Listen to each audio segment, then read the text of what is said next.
আচ্ছা বলেন তো, আজ থেকে 30 বছর পেছনে ব্যাক টু দ্য হিস্ট্রিতে যদি আমরা যাই, 70-এর দশকে, 80-র দশকে বাংলাদেশের কোনো একটা গ্রামের কথা, একটা পল্লীর কথা আপনি একটু চিন্তা করেন তো।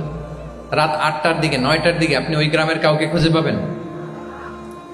70-এর দশকে, 80-র দশকে একটা গ্রামের, একটা গ্রামীণ একটা পরিবেশের কথা যদি চিন্তা করেন, রাত 8টায় সবার কি অবস্থা বলেন তো?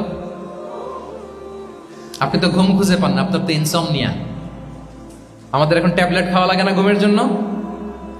আমাদের তো ইনসমনিয়া হয়ে গেছে এখন।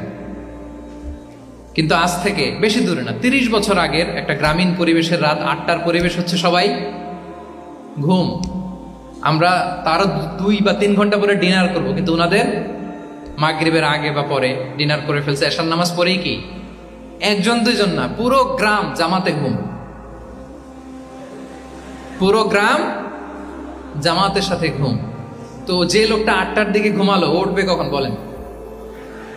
রাত 3টার পর ওর ঘুম আসবে? আর হ্যাঁ, ঘুমেরও তো একটা লজ্জা শরমের ব্যাপার আছে। আর কত থাকবে এখানে, কি বলেন? আপনি তো ঘুমাতে যান রাত 2টায়, আর আজ থেকে 30 বছর আগে আমার বাংলাদেশের একটা গ্রামীণ পরিবেশে রাত 8টার দিকে সবাই ঘুম। আমরা এখন যেই টাইমটাতে ঘুমোতে যাই, ওই সময় ওনাদের অর্ধেক ঘুম শেষ। ফজরের নামাজ পড়ে আমাদের বাপ চাচারা কি করতো? হ্যাঁ, একটু ব্যাক টু দ্য হিস্ট্রিতে তাকান না। ফজরের নামাজ পড়ে এক বল পান্তা ভাত খাইতো। আমরা তো এখন এতটুকু খাইলে আমাদের এটা বার্ন করার জন্য দৌড়াইতে হয় 5 কিলো, জিমনেশিয়ামে যাইতে হয়, কত আয়োজন, কত ওয়ার্কআউট করা লাগে। এক বল কাঁচামরিচ দিয়ে, পোড়ামরিচ দিয়ে ভাত খেয়ে চলে যাইতো ফসল খেতে। দুপুরে আবার এক বল, খাইতে বসলেই এক বল। আমরা সারা মাসে খেতে পারি না এক বল। আচ্ছা, কি খেত? খাওয়ার আইটেমটা দেখেন তো। কোনো ফরমালিন আছে? কথা বলেন। কোনো মেডিসিন ছিল না, একেবারে ফ্রেশ, হ্যাঁ, পিওর অর্গানিক। নিজেদের মাঠ থেকে আনা যে ধান, ঢেকি ছাটার ধান দিয়ে ভাত খেত। বাড়ির পুকুরের মাছ, কোনো ফরমালিন নাই। নিজের চাষ করা সবজি খেত, গোয়ালের দুধ খেত।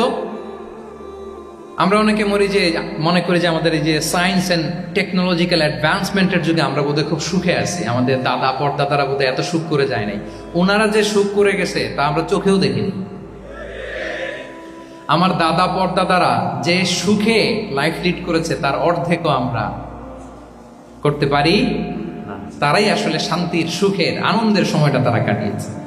তাহলে সম্মানিত সুধী মণ্ডলী, পুরো আমি আপনাদেরকে বোঝানোর চেষ্টা করছি যে ইসলামিক লাইফস্টাইল নিয়ে why we should talk about Islamic lifestyle. কারণ পুরো সিস্টেমটাকে তারা কোলাপস করেছে, করাপ্ট করেছে। The food habit, the lifestyle, the sleeping style,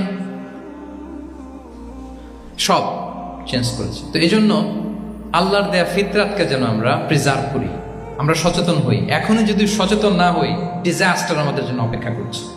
just wait and see. তাহলে ইসলামিক লাইফস্টাইল হচ্ছে একটা ফিতরা বেসড লাইফস্টাইল। এই ফিতরাকে আমাদেরকে প্রিজার্ভ করতে হবে।